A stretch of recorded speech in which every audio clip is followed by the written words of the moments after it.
Muy bien, bienvenidos a todos a la segunda clase para el examen de admisión. El día de hoy vamos a estar revisando lo que fue el quiz diagnóstico que yo les puse en el aula virtual y que les mandé también por mensaje o correo a, a todos para que lo pudieran hacer. Los resultados están más o menos, no están tan buenos, pero tampoco están tan malos. Vamos a ir revisando cada una de esas preguntas y vamos a continuar desde donde nos quedamos la semana pasada. Digo, la clase pasada, perdón. Entonces, las últimas dos preguntas que habíamos visto fueron esta de aquí arriba y esta de aquí abajo.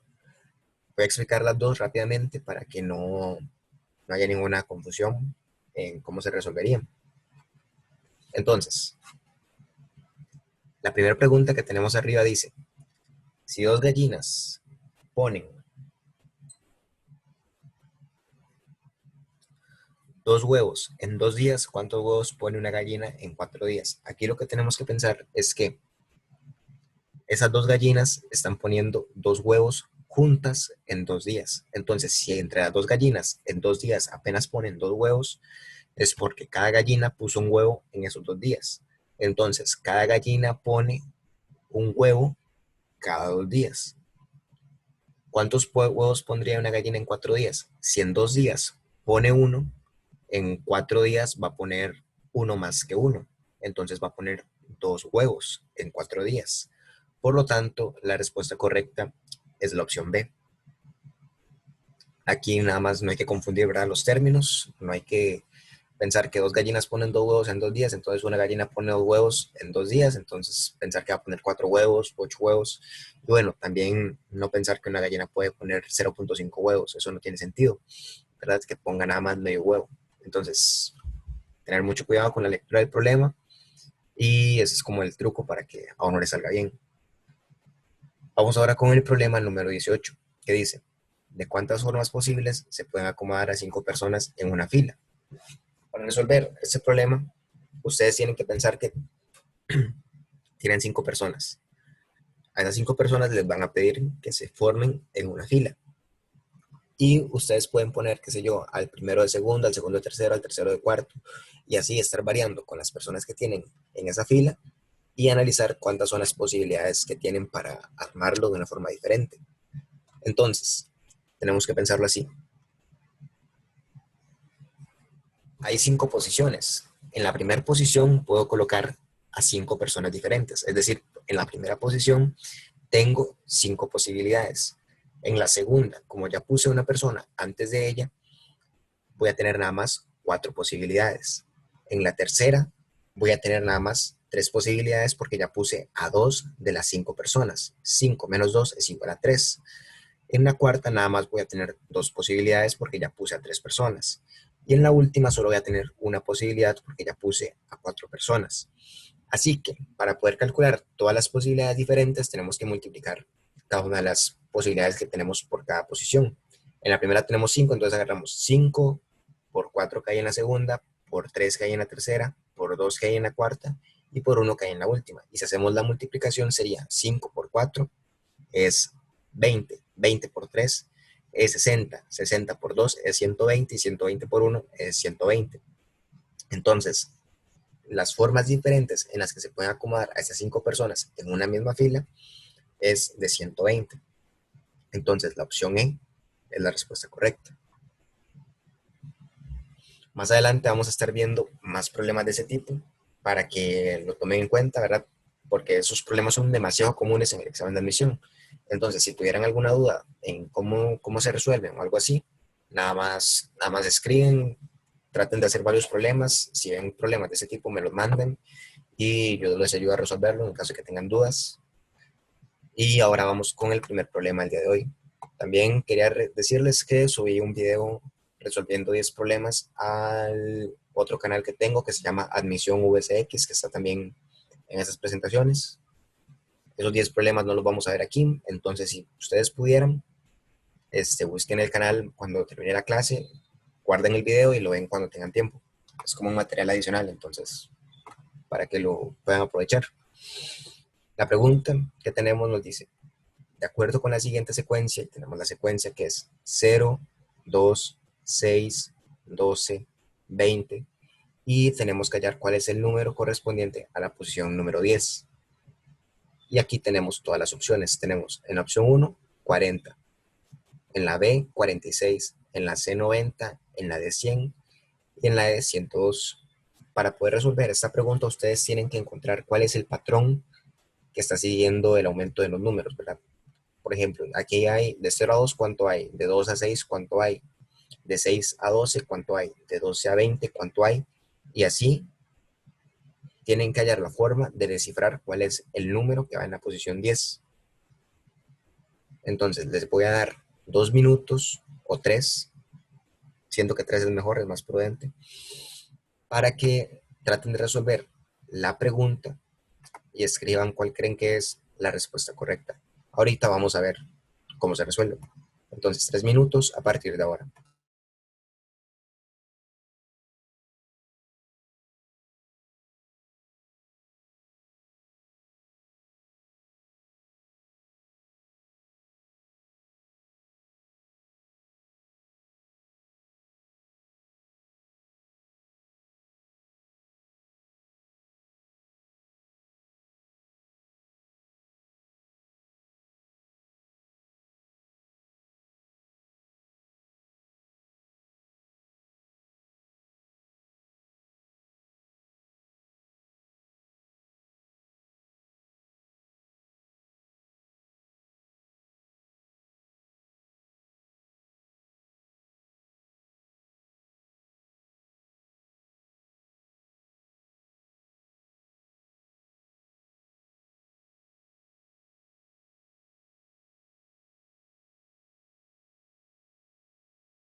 Entonces, como les había dicho, para poder resolver el problema, ustedes tienen que ver cómo van creciendo cada número en relación con el que le sigue. Entonces, ¿qué quiere decir eso?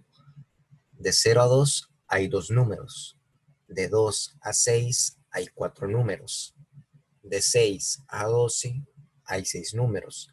De 12 a 20 hay 8 números. Vean que lo que se va sumando es como un número par más que en el anterior. Aquí se sumó 2. Entonces, ¿cuál es el número par que le sigue a 2? Sería 4. Después estaría 2 más 4 y sería 6. El número par que sigue después de 4 es 6. Entonces ponemos 6 más 6, que es igual a 12. Después, como aquí sumamos 6, ahora tenemos que sumar un número par más que 6. Después del 6 está el 8. 12 más 8 es igual a 20. Ya sumamos 8. Ahora en 20 tenemos que sumar un número par más que 8. El número par que sigue después de 8 es 10. 20 más 10 es igual a 30. Y así seguimos haciéndolo. Después sumamos 10, ahora sumamos 12. 30 más 12 es igual a 42. Después sumamos 14. 42 más 14 es 56. 56 más 16 es 72. 72 más 18 es igual a 90. Y 90, vean que es el número de la posición 10. Porque 0 es posición 1, 2 es posición 2, 6 es posición 3, 2 es posición 4, 20 es posición 5, 30 sería la 6, 42 7, 56 8, 72 9 y 90 10. Entonces, lo único complicado es encontrar cuál es el patrón que forma la secuencia. Cuando ustedes tienen el patrón que forma la secuencia, ya pueden ir calculando cuáles son los números que siguen. Y tengan mucho cuidado, porque a veces a ustedes les van a poner que encuentren una posición determinada y otras veces les va a salir que encuentren cuál es la posición que sigue. Entonces, para que siempre lean qué es lo que les están pidiendo, porque a veces nosotros tenemos la costumbre de que pensamos que lo que nos están pidiendo es la posición que sigue, y a veces más bien nos están pidiendo otra posición que no es la que sigue. Así que nada más tengan mucho cuidado con eso. Y verdad, saber que esa es la posición 1, posición 2, posición 3, posición 4 y posición 5, para que no se confundan. Pero ese es como el método de resolución de este problema. Entonces la opción C es la respuesta correcta. Vamos ahora a revisar lo que es el quiz diagnóstico. Okay, vemos que el valor medio estuvo entre 12 puntos. Es como el intervalo estuvo de 10 a 18 puntos y el quiz valía 30 puntos, ¿verdad? Es una puntuación algo baja, pero es un quiz diagnóstico. Al final no espero que lo pasen con 100, pero sí es como para ver más o menos cómo están y qué áreas hay que reforzar más que todo. Entonces, estas son las preguntas que ustedes más fallaron. Por ejemplo, las dos preguntas que eran con figuras, solamente 2 personas las tuvieron buenas. La pregunta que decía que para todo n entero se define el factorial de n notado por n factorial como el producto de todos los enteros positivos menores o iguales que n al calcular 1 factorial más 2 factorial. Esa pregunta también nadie la pegó. Luego la pregunta que dice la naturaleza no es sin el espíritu ni este sin ella. Hubo nada más 2 personas que la tuvieron buena. La pregunta de Juan, que debía sembrar en su huerta 320 plantas, solamente 2 personas la tuvieron buena. La de la suma de 5 números pares consecutivos, solamente 2 personas la tuvieron buena. Y aquí están en las que mejor se desempeñaron.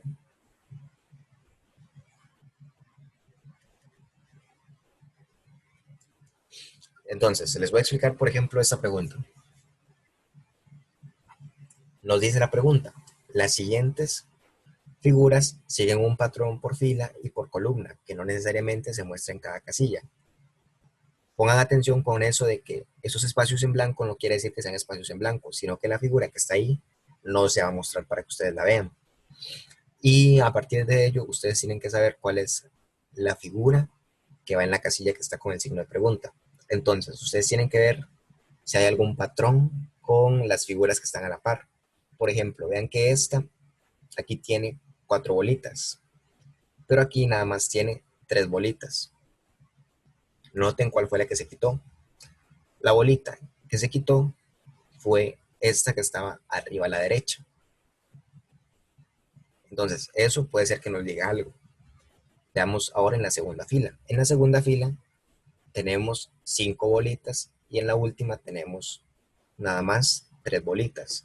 Vean que las que se quitaron fueron estas 2. Y aquí arriba también también habían quitado la de arriba a la derecha. Entonces, ¿qué nos quiere decir esto? Que muy probablemente el orden que sigue esta secuencia al momento de ordenarse es que cuando va hacia la derecha se quita la bolita que está más arriba a la derecha. Tiene sentido porque de ahí aquí se quitó esta que estaba aquí. Entonces, la figura que irá aquí es esta misma, pero sin esta bolita. Entonces tendría una bolita aquí y otra bolita aquí. Veamos si hay otra cosa que nos pueda decir esta figura. Veamos, por ejemplo, para abajo. para abajo tenemos que aquí hay 4 bolitas, luego tenemos 5 bolitas y después 6 bolitas. Parece que cuando va hacia abajo, más bien está aumentando la cantidad de bolitas, ¿verdad? Y veamos cómo aumentan. Aquí tenemos 4 bolitas y se añade una abajo a la izquierda. Luego se vuelve a añadir otra abajo a la izquierda. Entonces parece que hacia abajo lo que pasa es que se añade una bolita abajo a la izquierda. Entonces, como tenemos esta aquí, en esta lo que vendría es añadirle una bolita abajo a la izquierda. Entonces, ¿cuál es una figura que tiene esta misma pero con una bolita aquí abajo? La opción 1. Vean que la opción 1 es esta misma pero con la bolita abajo a la izquierda que se tiene que agregar. Y también podríamos verlo con lo que desciframos ahorita que pasa cuando va hacia la derecha. Dijimos que hacia la derecha se quita la bola que está arriba a la derecha. Entonces, en esta figura estaría esto mismo pero sin esta bolita. Y aquí estaría esto mismo, pero sin estas dos bolitas. ¿Y qué es esto mismo sin estas dos bolitas? También la opción 1. De las dos maneras llegamos a que la opción 1 es la respuesta correcta. Entonces esa es como la forma que pueden utilizar ustedes para tratar de resolver esta pregunta, para darse cuenta de cómo está creciendo el orden de las figuras tanto para la derecha como hacia abajo. Y con eso pueden resolverlo de una forma muy, muy rápida.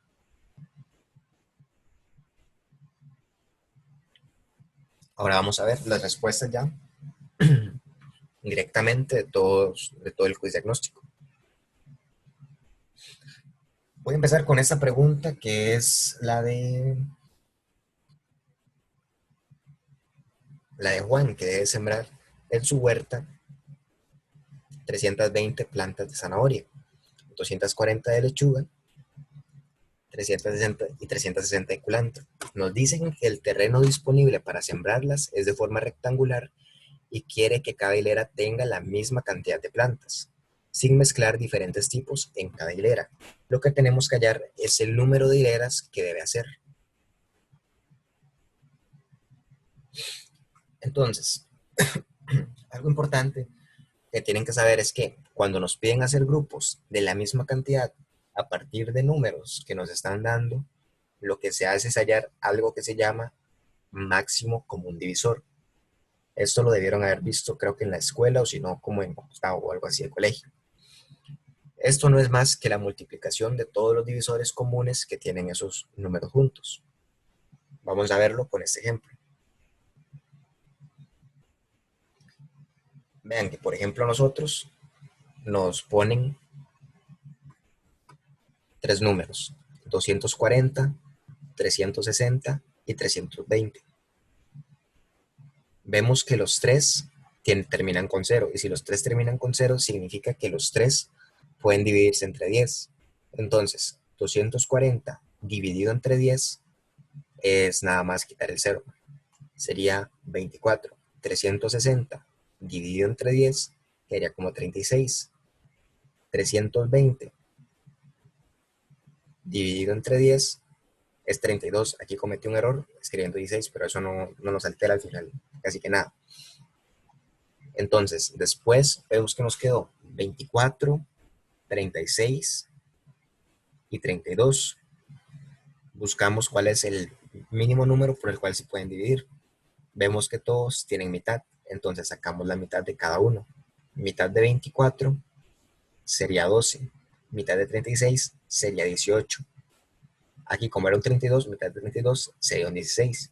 Otra vez tenemos 12, 18 y 16. A todos ellos les puedo sacar mitad. Entonces ponemos otro 2 aquí. Entonces la mitad de 12 es 6, la mitad de 18 es 9 y la mitad de 16 es 8.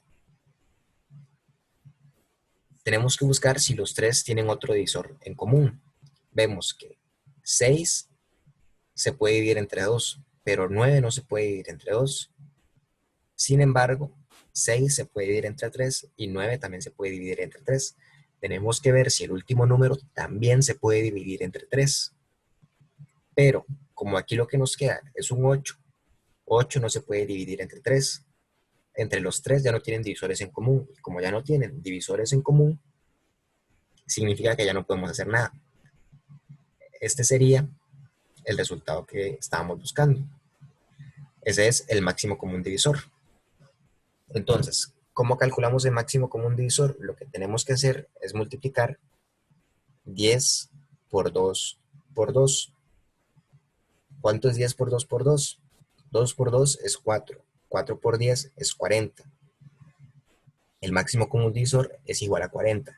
Y esto indica cuánto se va a sembrar por hilera. O sea, esto es cuántos cultivos va a haber en cada hilera, porque vean que eso es lo que estamos buscando. Ahora, sabemos cuánto se va a sembrar en cada hilera, pero no sabemos cuántas hileras hay. Para saber cuántas hileras hay, lo que tenemos que hacer es dividir el total de cultivos que tiene la persona y dividirlo entre las 40 hileras que hay. Entonces, para hacer eso, lo que tenemos que hacer es sumar todas las plantas. Entonces, ¿cuánto es la suma de todas las plantas? Sería 240 más 360 más 320. Y una vez que tenemos eso, lo dividimos entre 40. Porque si nosotros tenemos el total de plantas y lo dividimos entre cuántas plantas se van a sembrar por hilera, nos va a quedar como resultado el número total de hileras. Entonces, el número total de hileras es 920 dividido entre 40. Y 920 dividido entre 40 es igual a 23. 23 es la respuesta correcta de esta pregunta. Ahora vamos a ver pregunta por pregunta. Esta nos dice, dicen que la historia se repite, pero lo cierto es que sus lecciones no se aprovechan. De acuerdo con el texto anterior, se puede afirmar con certeza que... Entonces, la solución que yo les propongo es la siguiente. El texto lo que afirma es que la historia se repite porque no se aprovechan las lecciones que deja. Estas lecciones quedan marcadas por las experiencias vividas. Podemos afirmar que cuando se aprende de la experiencia, la historia puede cambiar. La opción, la historia se alimenta de los errores que se cometen, podría interpretarse como que cambia de acuerdo con los errores que cometemos, cuando más bien se repite si no aprovechamos sus enseñanzas. Del mismo modo, en el texto nunca se habla del papel que tienen los errores directamente dentro de la historia como para decir que la alimentan. Entonces, ¿qué quiere decir todo esto? Que lo que nos quiere decir el texto es que si nosotros aprovecháramos la experiencia que nos deja la historia, podríamos cambiarla, porque la historia se repite porque sus lecciones no se aprovechen. Si sus lecciones se aprovecharan, la historia podría cambiar. ¿Qué quiere decir esto? Que cuando se aprenda de la experiencia, la historia va a poder tener algún cambio. Y por eso, esa es la respuesta correcta. Y también podemos ir descartando cada una de las opciones. Por ejemplo, en la primera nos dice que los seres humanos aprenden de sus errores. Vemos que lo que nos está diciendo es que la historia se repite, pero lo cierto es que sus lecciones no se aprovechan. En ninguna parte se habla de que los seres humanos aprendan de los errores que cometen. Entonces, como no hay nada que nos indique que esa es la respuesta, la descartamos. La opción B dice que toda experiencia permite que la historia se repita. En ningún momento se habla de eso. Entonces descartamos esa opción. La C dice que las experiencias siempre dejan buenas enseñanzas. Aquí no se habla de si las enseñanzas son buenas o malas, si son buenas lecciones o malas lecciones. Como eso no se menciona, descartamos esa opción. Luego, que la historia se alimenta de los errores que se cometen. Aquí tampoco se hace una mención directa acerca de lo que son errores. Entonces, como no se habla directamente de errores o el papel que tienen los errores dentro de la historia, no podemos afirmar que la opción D sea la respuesta correcta. La única que calza es la última, la E. Cuando se aprende de la experiencia, la historia puede cambiar. Esta es la otra pregunta, ¿verdad? Que ya yo les había explicado. Aquí la solución es la misma, ¿verdad? Vean que hacia la derecha se le quita la bola que está arriba a la derecha a la casilla anterior, mientras que hacia abajo se le añade una abajo a la izquierda. Si tomamos la casilla del final de la segunda fila horizontal, vemos que la que va en la casilla signo de pregunta tiene que ser la de la opción 1. Es lo mismo que ya les había dicho. No es nada del otro mundo.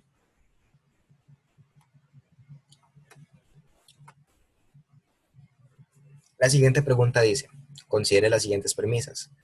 Si Andrea lee, entonces Jorge escucha música y Marta dibuja.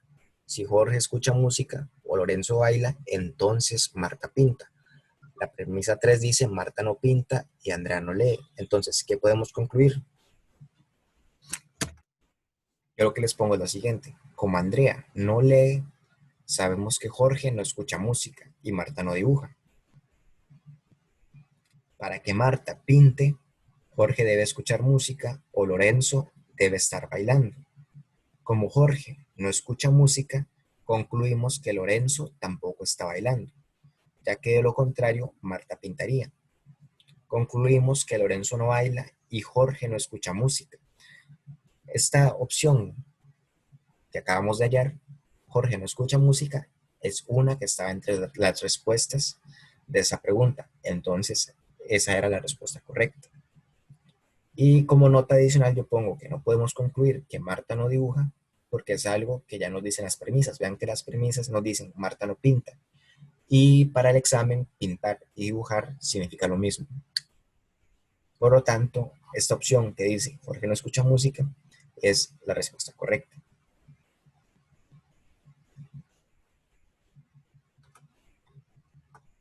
Esta pregunta la habíamos visto en la clase anterior, que era la de que dos triángulos son adyacentes y tienen un lado en común. Es decir, por ejemplo, ese triángulo y ese triángulo son adyacentes porque tienen este lado en común. Tienen que saber diferenciar qué es un lado y qué es un vértice, ¿verdad? Por ejemplo, ese triángulo y ese triángulo comparten un vértice, que es este que está aquí, pero no comparten un lado. Tienen que tener cuidado cuando lean ese tipo de cosas con respecto a los triángulos. Nos dicen que cuál es el menor número de colores que se debe usar para pintar la figura de manera que dos triángulos adyacentes queden pintados de colores diferentes. Entonces, significa que este triángulo no puede tener el mismo color que este, y este no puede tener el mismo color que este, ni este con este, ni este con este. Ya habíamos visto que la técnica era ir llenando un triángulo y después cambiando el color de que sigue. Por ejemplo, sería aquí 1, 2, 1, 2, 2, 1, 1, 2, 2, 1, 2 y 1. Ese era como el truco para irlo haciendo. El consejo, ya se los había dado, es que intenten siempre con el menor número de posibilidades al principio y después van subiendo. Si ven que con 2 no se puede, tratan con 3, después con 4, después con 5 y por último con 6. Siempre dejen de último la que tenga mayor, mayor número de opciones, porque vean que estamos buscando el mínimo. Entonces, lo más factible es que empecemos de menos a más, porque si encontramos, por ejemplo, que con 2 se puede, 2 es el número menor. Entonces, 2 va a ser la respuesta correcta.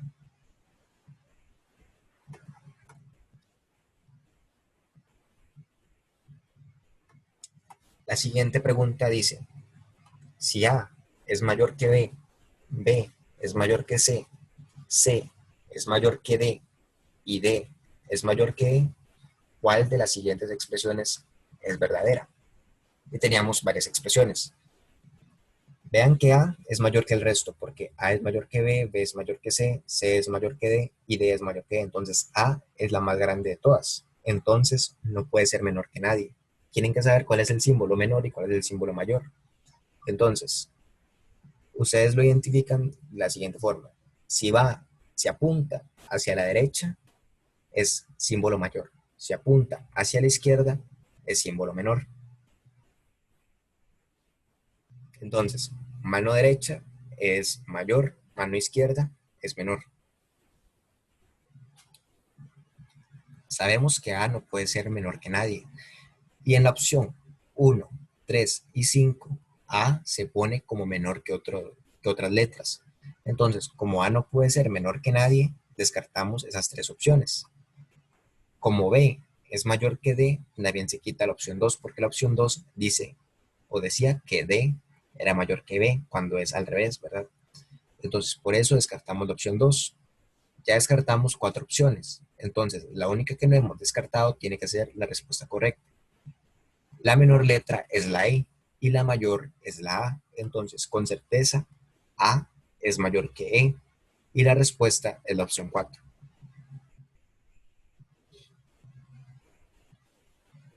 La séptima pregunta dice, la naturaleza no es sin el espíritu, ni este sin ella.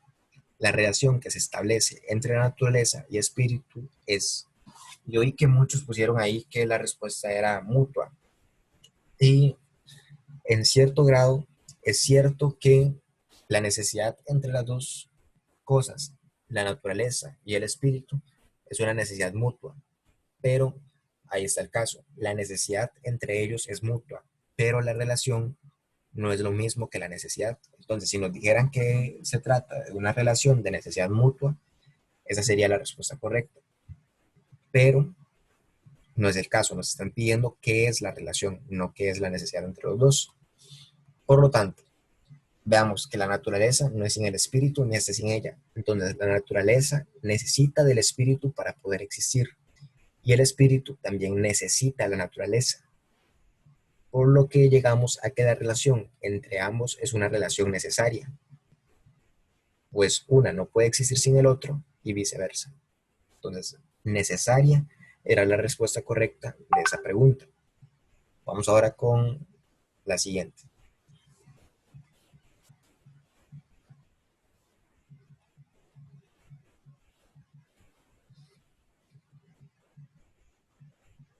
Vamos que nos dice, para todo n entero positivo se define el factorial de n denotado por n factorial como el producto de todos los enteros positivos menores o iguales que n. Al calcular 1 factorial más 2 factorial más 3 factorial más todos los números que estén en medio hasta llegar a 2010 factorial, se obtiene como resultado un número cuyo último dígito es el siguiente. Entonces ahí tendríamos que hallar cuál era el último dígito de toda esta suma. Luego, ¿qué es un factorial? En palabras simples, un factorial es agarrar un número y multiplicarlo por todos los números que están anteriores a él. El símbolo del número factorial es un símbolo de exclamación. Entonces, por ejemplo, ¿cuánto es 4 factorial? 4 factorial es multiplicar 4 por todos los números que están antes que él. Sería multiplicar 4 por 3 por 2 por 1. ¿Cuánto es 2 factorial? 2 factorial es multiplicar 2 por 1. 3 factorial, 3 por 2 por 1. 5 factorial, 5 por 4 por 3 por 2 por 1. 6 factorial, 6 por 5 por 4 por 3 por 2 por 1. Entonces la idea es nada más tener un número y multiplicarlo por todos los números que están anteriores a él. ¿Qué les pongo yo en la solución? El truco para resolver esta pregunta es no hacer toda la suma, sino ir viendo si se repite un patrón al hacer la suma de los primeros factoriales con respecto a sus resultados. Si en el examen ven que hay una pregunta donde el cálculo es demasiado grande, por ejemplo, ustedes no van a empezar a hacer cuánto es 2010 por 2009 por 2008 por 2007 por 2006 por 2005 por 2004 hasta llegar a 1, ¿verdad? Eso es un cálculo demasiado grande. Cuando hay cálculos demasiado grandes, no tienen que hacerlos. Tienen que buscar una forma diferente para hallar cuál es la respuesta correcta. Vean que a usted no le están preguntando cuánto vale toda esta suma. A usted le están preguntando cuánto es el último dígito de toda la suma. Así que vamos a ver si hallamos algún patrón. Para este caso, lo que yo decidí es calcular la suma de los factoriales desde 1 factorial más 2 factorial hasta 1 más hasta 6 factorial. Y vamos a ver si ocurre algún patrón. Veamos, por ejemplo, yo agarré 1 factorial más 2 factorial es hacer 1 más 2 por 1. Eso es igual a hacer 1 más 2. 1 más 2 es igual a 3. Después, 1 factorial más 2 factorial más 3 factorial es 3 más 3 por 2 por 1. Porque ya sabemos cuánto es 1 más 2 factorial. 1 más 2 factorial es 3. Entonces nada más sería agarrar ese 3 y a ese 3 sumarle 3 factorial, que es 3 por 2 por 1. Sería 3 más 6, que 3 más 6 es igual a 9. Luego seguimos sumándole a eso 4 factorial. Sería 9 más 4 por 3 por 2 por 1, que eso es igual a 9 más 24. 9 más 24 es igual a 33. Después hacemos lo mismo sumándole 5 factorial y nos termina dando 153. Después sumamos 6 factorial y nos termina dando 873. Vean que aquí ya se formó una especie de patrón. Este termina en 3, este termina en 3 y este también termina en 3. Ustedes pueden seguir, pero si ustedes ven ya que, por ejemplo, después de sumar 8 factorial, sigue terminando en 3, es porque eso se va a seguir repitiendo para siempre. Es un patrón que ya ustedes encontraron. Entonces, con esto ustedes pueden estar seguros de que al sumar 1 más 2 factorial, más 3 factorial, más 4 factorial, hasta llegar a 2010 factorial, el último número va a seguir igual. ¿Y el último número cuánto va a ser? Va a ser un 3. Entonces, 3 es la respuesta correcta. Entonces yo aquí les pongo, nos damos cuenta de que luego de sumar 4 factorial, todos los números que se suman son múltiplos de 10, o sea que terminan en 0, porque vean, después de sumar 4 factorial, lo que estamos sumando es 120. Después, cuando tenemos que sumar 6 factorial, lo que estamos sumando es 720. Y si nosotros estamos sumando un número que termina en 0, las unidades no van a cambiar porque a las unidades le estamos sumando 0. Y si usted a un número le suma 0, ese número no va a cambiar, va a quedar igual. Y por eso es que entonces este 3 ya no va a cambiar. Porque ¿cuánto es 5 factorial? 5 factorial es 120. Luego 6 factorial es 6 por 120. Todo número multiplicado por otro que termine en 0 va a también terminar en 0. Y por eso es que siempre aquí vamos a estar sumando números que terminen en 0 a partir de 6 factorial. Y como solo estamos sumando números que terminan en 0 a un número que termina en 3, ese 3 va a quedar ahí para siempre.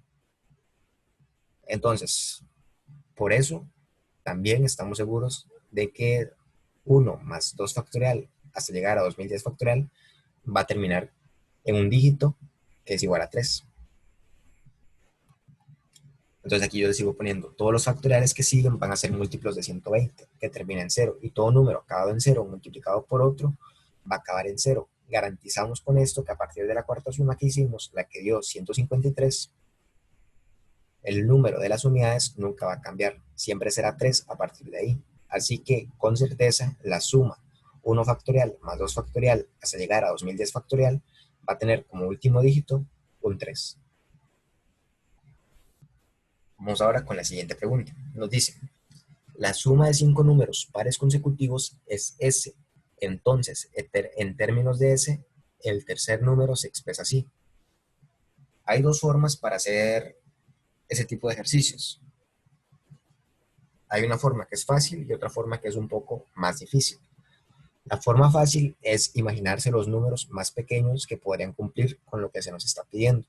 Por ejemplo, 5 números pares consecutivos son 2, 4, 6, 8 y 10, ¿verdad? Son números muy pequeños, entonces no va a ser difícil trabajar con ellos. Si los sumamos, nos va a dar 8 más 2 es 10, 10 más 10 es 20, 6 más 4 es 10, 20 más 10 es 30. La suma de esos 5 números pares consecutivos da 30. Entonces 30 es igual a S. En términos de S, el tercer número se va a expresar así. El tercer número es 6. Y como 30 dividido entre 5 es igual a 6, el tercer número se expresa como S dividido entre 5, porque 30 es igual a S, entonces esto es S dividido entre 5, y S dividido entre 5 es la respuesta correcta. ¿Ok? Ustedes pueden hacerlo así y les toma muy poco tiempo hacerlo. Ahora les voy a mostrar cuál es la forma que es un poco más tediosa.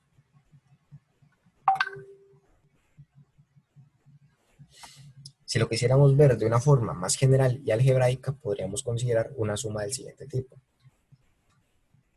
Supongamos un número n como el primer número par que tenemos. Los siguientes van a ser n más 2, n más 4, n más 6 y n más 8. La suma que da S sería esta.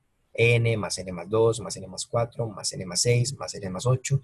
Todo eso es igual a S. Si nosotros sumamos todos los números que tienen a n, nos quedaría n, 2n, 3n, 4n, 5n. Entonces sería 5n y si sumamos todos los otros números nos daría más 20.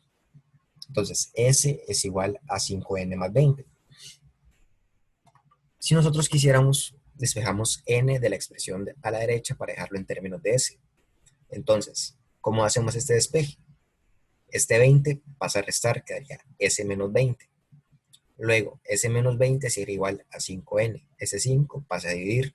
Entonces tenemos S menos 20 dividido entre 5 y todo esto es igual a n. El valor que buscamos es el tercero, que es n más 4. Entonces despejamos ese número de la expresión original. Vamos a considerarlo solamente como n3 para efectos de simplicidad. Entonces, veámoslo así. Sería n más n más 2 más n3, que es lo que estamos buscando, más n más 6 más n más 8. Y todo eso es igual a s. Entonces, n3 es igual a mandar todo lo que no sea n3 al otro lado. Quedaría que n3 es igual a s menos 4n menos 16. Cambiamos el valor de n por el que hallamos arriba. No entendí. Voy, ya casi me vuelvo. Entonces, cambiamos el valor de n por el que ya habíamos encontrado antes. Quedaría que n a la 3 es igual a s menos 4 por n, menos 16. Entonces, n3 es igual a s menos 4 por s menos 20 dividido entre 5, menos 16. Entonces, n3 sería igual a s menos, distribuimos el 4, que haría 4s entre 5, y después si multiplicamos 4 por 5 y lo dividimos entre 5, quedaría más 16, menos 16. Entonces, este 16 menos 16 se puede cancelar. Y nos quedaría que n3 es igual a s menos 4s dividido entre 5. Y si nosotros hacemos esta resta, pasamos este 5 a multiplicar el s, y nos quedaría 5s menos 4s. 5 menos 4 es igual a 1. Quedaría nada más s arriba y 5 abajo. Entonces, n a la 3, bueno, n3 es igual a s entre 5. Acabamos con el mismo resultado que en la primera opción que hayamos hecho, ¿verdad? La opción que era fácil. Las dos maneras son válidas y podemos usar la que sientan que es más fácil. Ya nos vamos a devolver para ver en qué parte. ¿En cuál de todas estas partes no entendiste?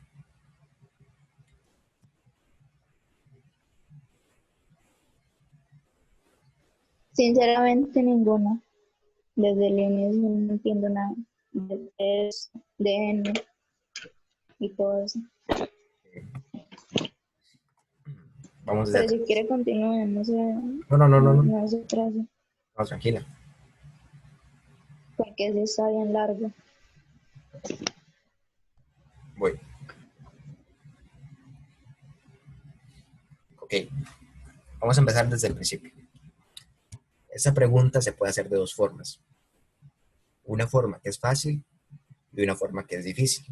La forma difícil es la segunda. Si usted no entiende la segunda forma, que es muy más complicada, está bien, porque también lo puede hacer de la primera forma. Y lo más importante es que usted pueda usar la forma más sencilla al momento de estar en el examen. Nos están diciendo que la suma de 5 números pares consecutivos es S. Entonces, en términos de S, el tercer número se expresa así. La forma fácil de hacer este tipo de ejercicios es imaginarse los números más pequeños que podrían cumplir con lo que nos están pidiendo. Por ejemplo, 5 números pares consecutivos son 2, 4, 6, 8 y 10. Usted puede agarrar cualquiera números pares que se le ocurran. Yo escojo estos porque son los más pequeños, y como son los más pequeños, son con los que es más fácil trabajar. Entonces, nos están diciendo que la suma de esos 5 números pares consecutivos da S. Así que usted hace la suma de estos 5 números y la suma de ellos da 30. Este 30 nosotros podemos pensarlo como el S que estamos teniendo en la pregunta. Entonces, la suma de ellos da 30 y tenemos que despejar el tercer número. El tercer número es 6. Entonces, usted dice, ¿entre qué número puedo dividir 30 para que me dé 6? Y si yo agarro 30 y lo divido entre 5, me va a dar 6. Entonces, 30 dividido entre 5 es igual a 6, porque 5 por 6 es igual a 30. Entonces, nos están pidiendo cómo expresar el tercer número en términos de S. Como 6 es igual a 30 entre 5 y 30 es igual a S, el tercer número se puede expresar como S dividido entre 5. Entonces, esa es la respuesta correcta. No sé si por este método se te hace más fácil que por el otro. Sí, sí, eso sí. Ok. Si ves que con este pues, lo puedes resolver, Gracias. no te preocupes. Porque el otro es más como si ustedes quisieran ver más o menos por qué es que esa es la respuesta. Pero si ustedes lo pueden hacer directamente, nada más suponiendo números, está perfecto. Entonces, nada más, hace como que esto no existe. Y de ahí, porque si no te vas a enredar. Y si te enredas, puede ser que pierdas más tiempo en el momento de hacer el examen. Entonces, consejo para ese tipo de preguntas es hacerlo con números que ustedes agarren, que sean números fáciles, y a partir de ahí calcular cómo se podría expresar el tercer número en términos de lo que encontramos. Pero, no, Ajá. más enredado.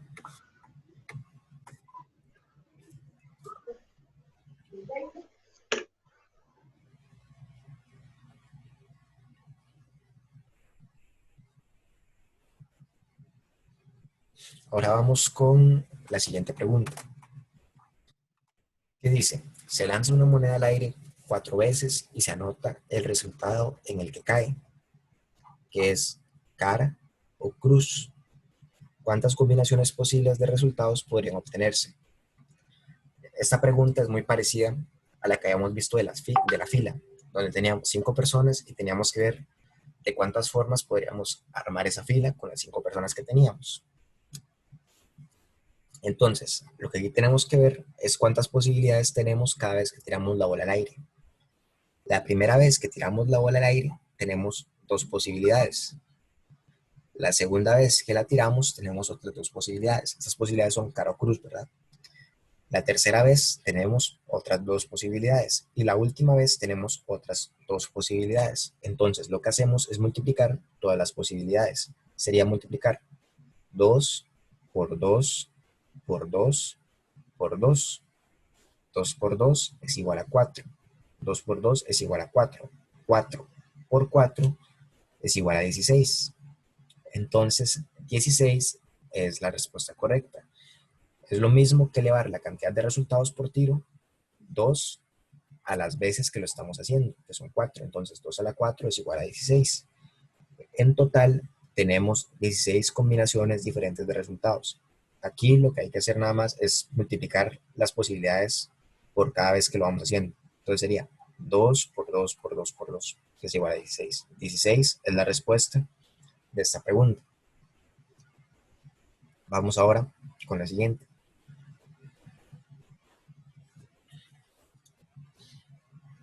La pregunta 11 dice, se afirma con bastante frecuencia que la conciencia basta para darnos a conocer y amar el bien.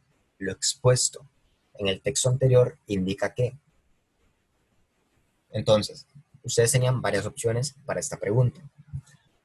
De todas las opciones, la única que tenía más sentido es la que dice, por lo general, para conocer y amar el bien es suficiente la conciencia, pues se indica que con bastante frecuencia, vean que aquí dice con bastante frecuencia, algo que ocurre con bastante frecuencia es algo que ocurre generalmente. Entonces, esto lo vinculamos con la frase por lo general. La conciencia basta es suficiente. ¿Ven? Como aquí dice que la conciencia basta, significa que la conciencia es suficiente para conocer y amar el bien. Entonces, aquí podríamos decir que para darnos a conocer y amar el bien. Entonces, lo que tenemos que hacer es hallar una frase que diga lo mismo que dice el texto, pero con otras palabras. Entonces, lo que dice el texto es que por lo general para conocer y amar el bien es suficiente la conciencia. Las otras opciones eran más ambiguas y no decían directamente lo mismo que dice el texto. Ustedes tienen que relacionar solamente las cosas con lo que nos dice el texto. Si una respuesta dice algo que en el texto no sale, entonces esa respuesta es incorrecta. Tienen que tener mucho cuidado con eso. Había una que decía que la conciencia es suficiente para amar, Ajá, algo correcto. así decía. Sí, Y tiene que ver bastante también. Espérate, voy a ver si tengo aquí las preguntas con las respuestas de hecho para leer las respuestas también. Un momento.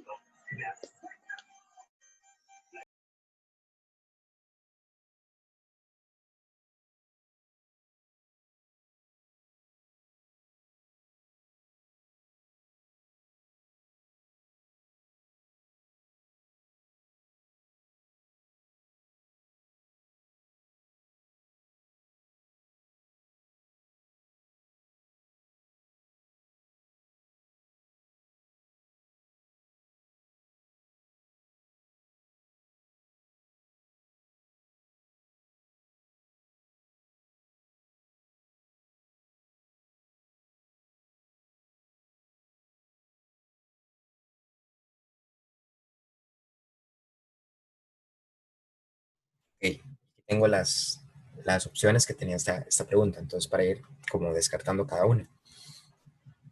La pregunta dice, se afirma con bastante frecuencia que la conciencia basta para darnos a conocer y amar el bien. Lo expuesto en el texto anterior indica que la opción 1 era, por lo general, para conocer y amar el bien es suficiente la conciencia. Esa es la opción correcta por lo que les acabo de decir. La segunda dice, frecuentemente se confunde la conciencia y el conocer el bien. En el texto, en ninguna parte se habla de que la conciencia se confunda con conocer el bien, sino que dice que la conciencia basta para conocer y amar el bien, pero no que se confunden las dos cosas. Entonces, por eso, esa opción es incorrecta. La C dice solamente quien tiene conciencia ama el bien. Nos dice que la conciencia basta para conocer y amar el bien, pero esto no significa necesariamente que solamente quien tiene conciencia ama el bien, porque puede ser que otra persona no tenga conciencia, tenga otras cosas y pueda ser capaz de amar y conocer el bien. Por aquí no nos dice que se necesita la conciencia, nos dice que la conciencia basta. Entonces, no es lo mismo que la conciencia sea suficiente a decir que la conciencia es necesaria. Hay que tener mucho cuidado con eso. Entonces, la última dice que luego nos dicen que la conciencia determina el amor. Vemos que la conciencia sirve para conocer y amar el bien, pero esto no es lo mismo que decir que la conciencia determina qué es el amor, ¿verdad? Porque el amor es algo muy amplio y en ninguna parte se nos dice que la conciencia define lo que es el amor. Aquí más bien nada más estamos hablando del amor hacia el bien, no del amor en general. Entonces, por eso esa respuesta es incorrecta. Y la última respuesta dice que la conciencia es amar. Eso está completamente fuera de contexto, ¿verdad? Porque en ningún punto se nos dice que quien tiene conciencia es porque tiene amor. No se nos dice que sea lo mismo. Entonces, por ese motivo, la única opción que tiene sentido es la opción A, que es la opción que yo les pongo aquí, ¿verdad? Por lo general, para conocer y amar el bien es suficiente la conciencia.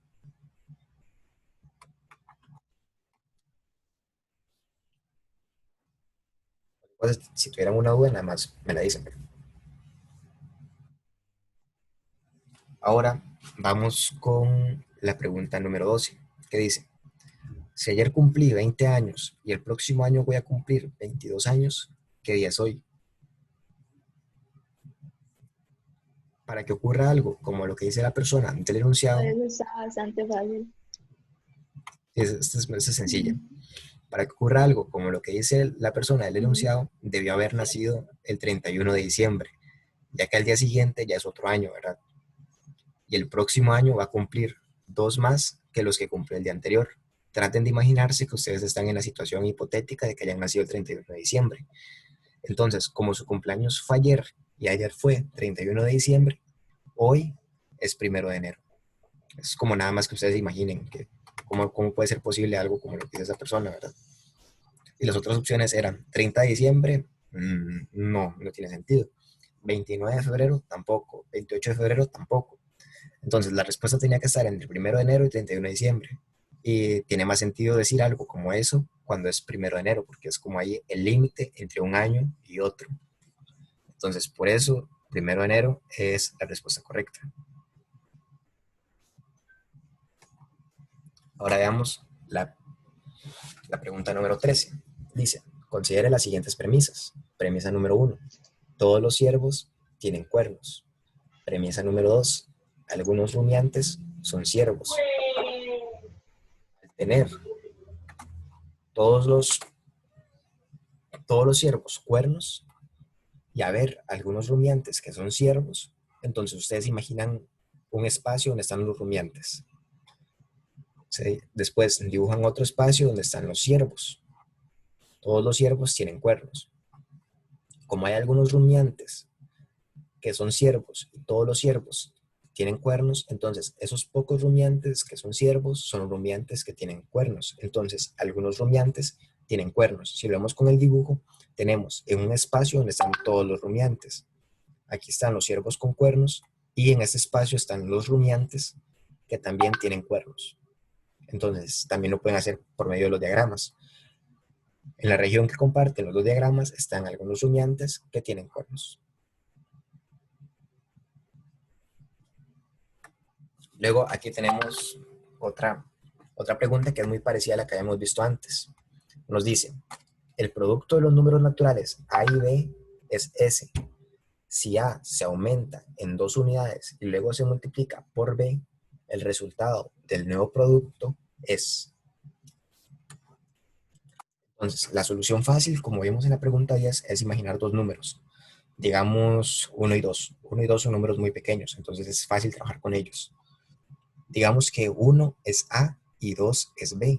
Entonces, S es igual a A por B. Entonces, S es igual a 1 por 2. 1 por 2 es igual a 2. Tenemos que ver qué pasa si A aumenta en 2 unidades y lo multiplicamos por B. Entonces, 1 más 2, ¿verdad? A más 2 es igual a 3. Llegamos a que 3 por 2 es igual a 6. Ahora podemos probar sustituir los valores de A y B en las respuestas que nos dan para ver cuál da 6. Nos damos cuenta de que S más 2B es igual a 2 más 2 por 2. Sería 2 más 4 es igual a 6. Es la única que da 6 de todas las respuestas. Entonces, esa es la opción correcta. Del otro modo, lo que hacemos es decir que como ese es el, o sea, si lo queremos ver de forma algebraica, que es la forma complicada, ¿verdad? Si ustedes ya entendieron con esta primera, a eso no le prestan tanta atención. Entonces, pensamos que S es el producto de A y B. S entonces es igual a A por B, sería AB. Y lo que pasa al sumarle 2 a A es que quedaría A más 2, todo esto por B. Eso sería igual a AB más 2B, que eso es igual a S más 2B, ¿verdad? Porque AB es S. Entonces, transformándolo, sería S más 2B. ¿Cómo se hace esta multiplicación? Es fácil. Nada más multiplicamos A por B, queda AB, y después multiplicamos 2 por B, queda 2B, y ponemos el símbolo que está entre ellos. Como el símbolo que está en este caso entre ellos es un más, ponemos AB más 2B, y eso es igual a S más 2B. Vean que llegamos a la misma respuesta. Si ustedes sienten que eso es más sencillo, hacen esto. Si sienten que esto es más fácil, hacen esto. Son completamente libres de hacerlo.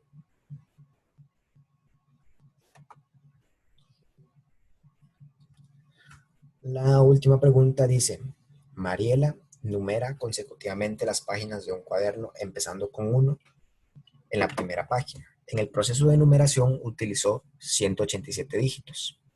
¿Cuántas páginas tiene el cuaderno?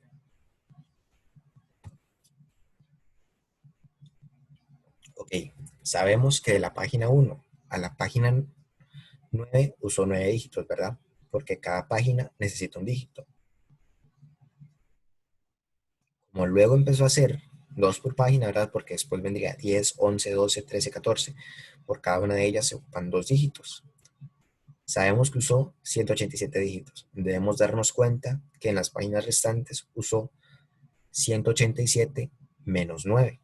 Esto da igual a 178 dígitos. Como todas las respuestas tienen solo 2 dígitos, tenemos la tranquilidad de que nunca gastó más de 2 en una página luego de la página 9.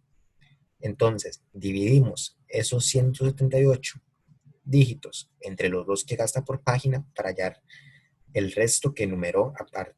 de las 9 que ya contamos. Entonces, si nosotros agarramos esos 178 dígitos y los dividimos entre los dos que gastó por página, nos debería dar la cantidad de páginas que ella enumeró después de la página 9.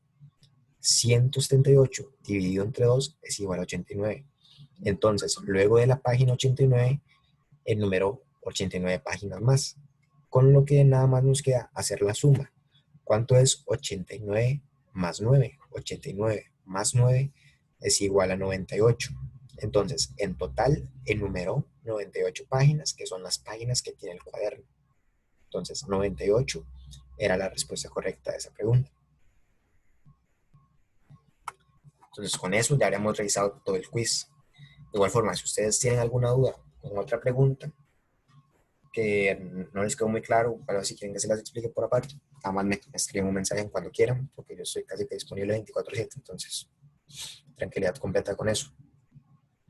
Ahora vamos con esta otra pregunta, que esa es una que van a hacer ustedes.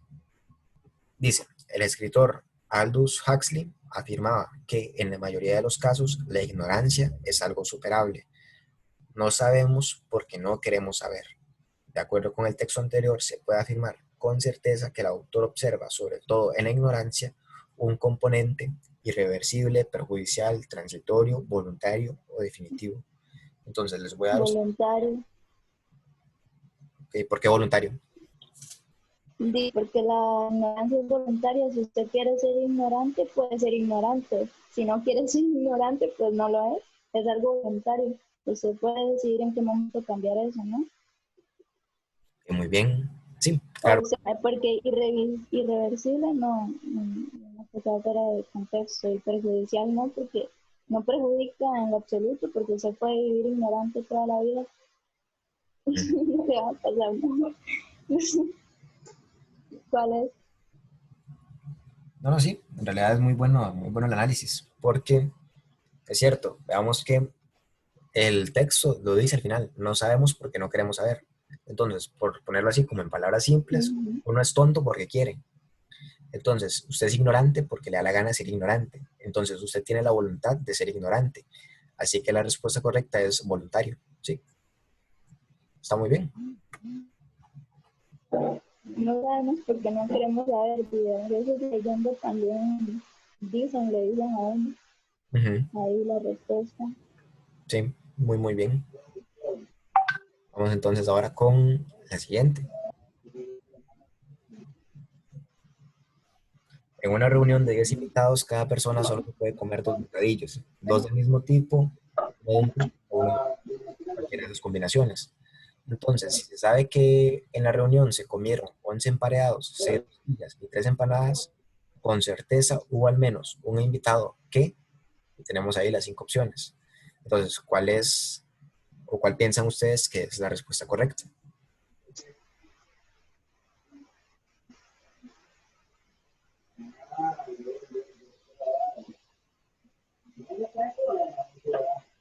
No comía rosquillas ni empanadas.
Y esa respuesta ustedes la pueden responder fácilmente si se dan cuenta de que cada persona solo se puede comer dos bocadillos, dos del mismo tipo o uno de uno y uno de otro. Entonces, nos dicen que se comieron 11 emparedados, 6 rosquillas y 3 empanadas. Con certeza, o al menos un invitado que vean que son 10. Son 10 y se comieron 11 emparedados. Entonces, si son 10 y se comieron 11 emparedados, quiere decir que alguien repitió. Entonces, hubo una persona que repitió. ¿Y qué fue lo que repitió? Repitió un empareado, porque hay 11 emparedados que se comieron. Entonces, como esa persona repitió emparedados, significa que no pudo haber comido ninguno de los otros bocadillos. ¿Y cuáles son los otros bocadillos? Rosquillas y empanadas. Entonces, hubo un invitado que no comió ni rosquillas ni empanadas. Entonces, esta es la respuesta correcta.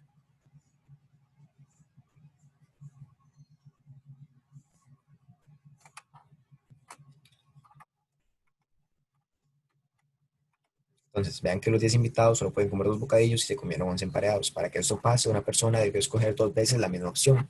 O sea que no quiso ni rosquillas ni empanadas. El resto de proposiciones no se pueden intuir del enunciado a menos que ustedes las supongan. Entonces, la opción correcta es la opción D.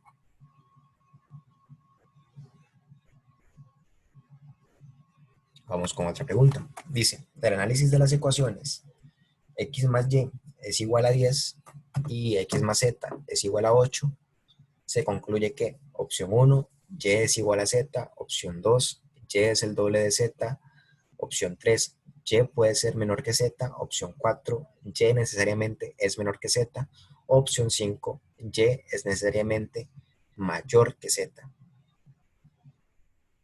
Entonces, piensen cuál creen que es la respuesta correcta y en 2 minutos la vamos a estar revisando.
Y esa pregunta es sencilla. Vean que si yo a X le sumo Y, me da un valor más alto que si a X le sumo Z. Entonces, si me da un valor más alto, si le sumo Y que si le sumo Z, significa que Y es mayor que Z. Entonces, Y es necesariamente mayor que Z. Por lo que la respuesta es la opción 5.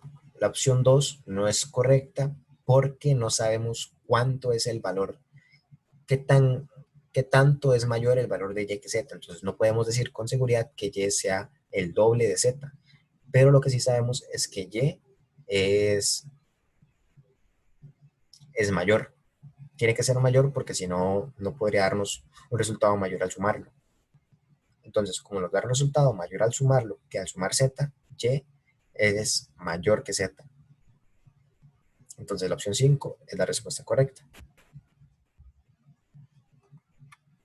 Ahora vamos a ir viendo los materiales de las clases. Esas clases normalmente las dejo de tarea, pero hoy vamos a hacer la 1 aquí mismo. Y para la casa ustedes van a tener que hacer la clase 2 y la clase 3 para el martes.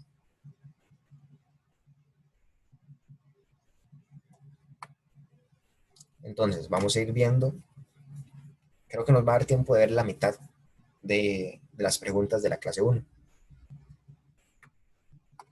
Entonces, nos dice la pregunta, actualmente el sello distintivo de una fábrica ha cambiado cuando por la globalización todos pueden hacer lo mismo en cualquier parte del planeta, bien sea lo griego de un programa de cómputo, lo alemán de una herramienta o lo chino de un carro. Así opera el mundo moderno. ¿Sobre cuál aspecto de las fábricas de hoy trata el texto? Entonces tenemos las opciones, el nivel de ventas, el valor estratégico, el estilo de propaganda, el nivel de competitividad o la procedencia geográfica. Entonces les voy a dar La 2 minutos. procedencia geográfica. Ok, ¿por qué? Porque sí, porque ahí está diciendo que cada lugar, no sé qué, bien sea lo griego de un programa de cómputo, lo alemán de una herramienta o lo chino de un carro. Y ahí le está diciendo como, no sé, esto es por lógica, no sé, digo yo. También puede ser el valor estratégico, qué sé yo, o de competitividad, pero tiene más, no sé, la preferencia geográfica es como que más, no sé, la verdad no sé. Sí, claro. De hecho, sí, esa es la respuesta correcta. Este, la pregunta o el texto nos está hablando acerca de que ya no importa el lugar de donde sean las, los productos, ¿verdad? Nos habla de lo chino de un carro, lo alemán de una herramienta, lo griego de un programa, sí, nos está hablando acerca de que del el valor que ha perdido su procedencia geográfica. Entonces, sí, la opción E es la respuesta correcta.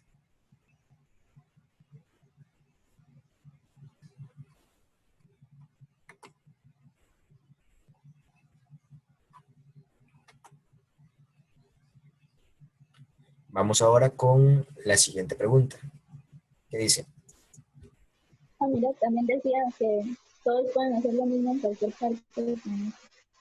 ah,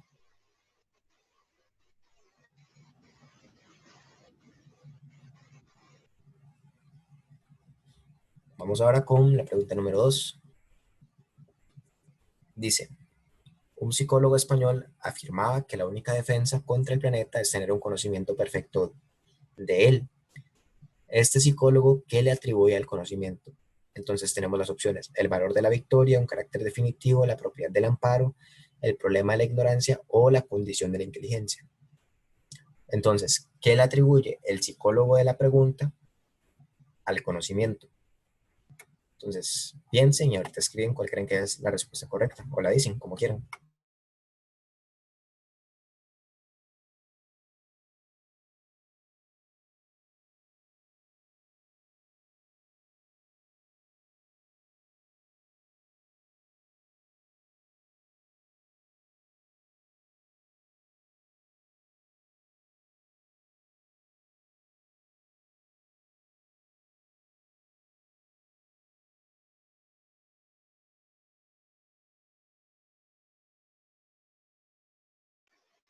La propiedad del amparo.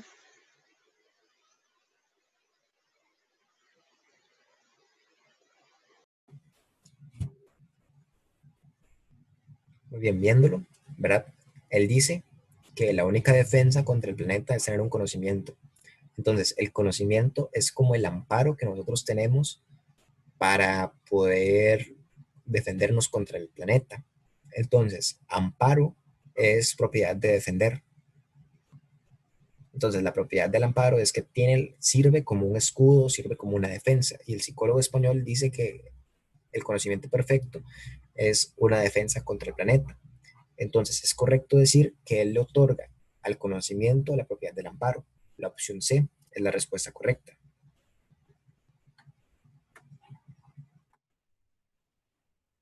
Vamos ahora con la 5. La 5 dice, el ser humano nace como persona cuando está en capacidad de escoger.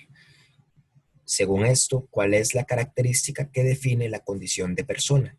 Y tenemos las 5 opciones. Entonces, piensen y ahorita dicen cuál creen que es la respuesta correcta.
Puede ser el criterio propio, pero también puede ser, no sé, la madurez física.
Y vemos que el autor dice que el ser humano nace como persona cuando tiene la capacidad de escoger. Entonces, él lo que nos dice es que para ser persona hay que tener criterio, hay que saber y poder escoger algo. Entonces, para ser persona se necesita tener criterio propio. No se nos habla de una madurez específica ni de una suficiente edad, tampoco de una capacidad creativa o un desarrollo intelectual. El autor a lo único que le está dando importancia es al criterio para poder escoger. Entonces, por eso la respuesta correcta es la opción E.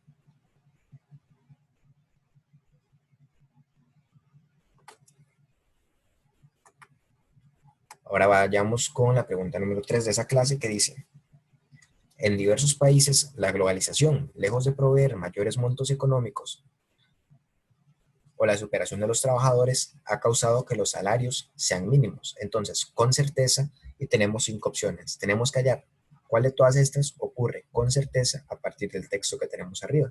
Entonces, piensen y escriben cuál creen que es la respuesta correcta.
La globalización ha modificado los salarios.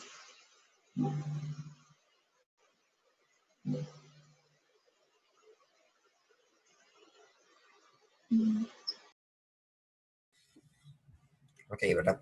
Vayamos viendo una por una para ver por qué las otras son incorrectas. Esa es la respuesta, pero veamos por qué las otras no son correctas.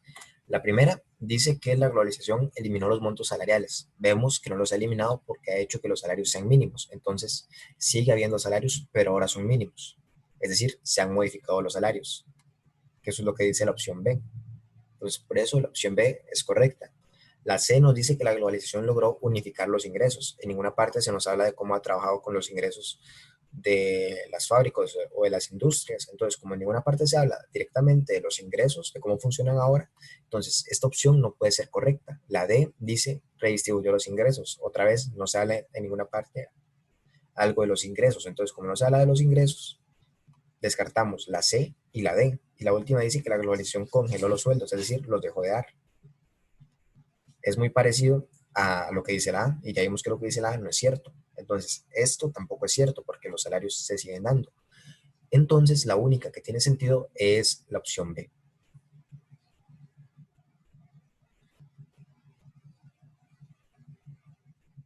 Ahora vamos con esta que va a ser la última pregunta de hoy. Dice, la humanidad no se distribuye uniformemente en la Tierra, ya que existen zonas densamente pobladas y otras en las que viven apenas unos cuantos cientos de personas. A lo largo de la historia, el clima, la calidad del suelo, la disponibilidad de animales domesticables, entre otros, han hecho que los humanos deban migrar hacia lugares en los que las probabilidades de sobrevivir sean mayores.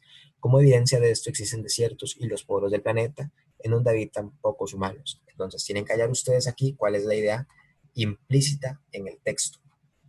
Entonces piensen y escriben o dicen cuál creen que es la respuesta correcta.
Tal vez puede ser que en las zonas poco pobladas las probabilidades de sobrevivir son menores.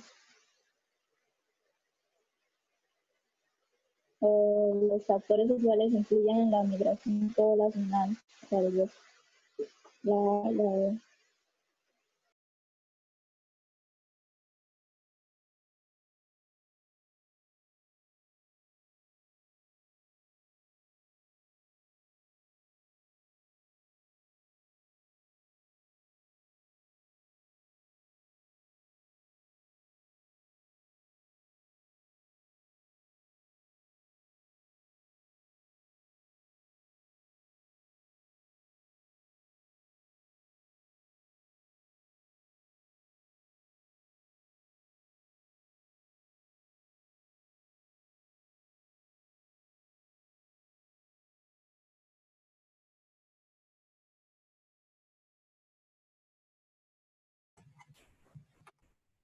vemos que hay que analizar cada una de las opciones para ver cuál coincide con lo que dice el texto.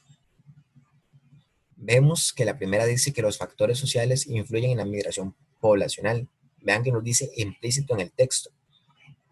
Aquí el texto nos habla directamente solamente de factores naturales, como fenómenos, el clima, la calidad del suelo, la disponibilidad de animales domesticables, pero no habla de factores sociales. Entonces, como no habla de factores sociales, esta opción es incorrecta. La descartamos y ahora vamos con la B. La B nos dice que en las zonas poco pobladas las probabilidades de sobrevivir son menores. Entonces, nos dice el texto en total que existen zonas densamente pobladas y otras en las que viven apenas unos cuantos cientos de personas. Todas esas condiciones hacen que los humanos deban migrar hacia los lugares en los que sus probabilidades de sobrevivir sean mayores. Entonces, las personas donde viven más personas, según el texto, es donde hay más probabilidades de sobrevivir.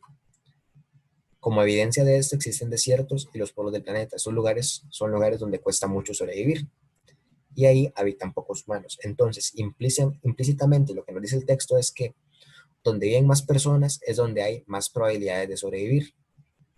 Entonces, en las zonas poco pobladas, como los desiertos y los polos del planeta, las probabilidades de sobrevivir son menores. Esa es la respuesta correcta. C dice, la migración poblacional no implica una distribución poblacional heterogénea. En ninguna parte se habla de distribución o migración heterogénea u homogénea. Entonces, como no se habla en ninguna parte nada de heterogéneo u homogéneo, descartamos la opción C y la opción D, porque la opción C habla de heterogéneo y la E habla de homogéneo. Entonces descartamos esas dos posibilidades. La D dice, la probabilidad de sobrevivir no es independiente de las condiciones climáticas. Entonces, la probabilidad de sobrevivir, como no es independiente, significa que es dependiente de las condiciones climáticas. El texto, eso es lo que pasa diciendo, pero vean que estamos buscando algo que sea implícito. Como esto es algo que está explícito en el texto, no puede ser la respuesta correcta. ¿Qué significa implícito? Implícito quiere decir que el texto no lo dice. Y esto el texto prácticamente lo recalca muchas veces. Entonces, como esto el texto lo recalca muchas veces, es algo explícito, no implícito. Tenemos que saber hacer la diferencia entre las dos cosas. Entonces, por eso esta respuesta es incorrecta. Por lo tanto, la respuesta correcta de esta pregunta es la opción B. Entonces, las zonas más habitadas, según el texto, son aquellas con más posibilidades de sobrevivir. Entonces, las menos pobladas son las que tienen menos posibilidades. La respuesta correcta es la B. Y con eso terminaríamos el día de hoy. Recuerden para el martes hacer la clase número 2 y la clase número 3. Y ese día las estaríamos revisando y ahí ustedes ponen cuáles fueron las respuestas que pusieron. Esos están entre los primeros archivos que yo les mandé directamente al correo. Entonces, para que los revisen. Y eso sería todo por hoy. Seguramente yo ahorita les subo el video de esta clase para que, por si lo quieren consultar más adelante. Y si tienen alguna duda, ya saben, nada más me escriben y eso sería todo. Muchas gracias.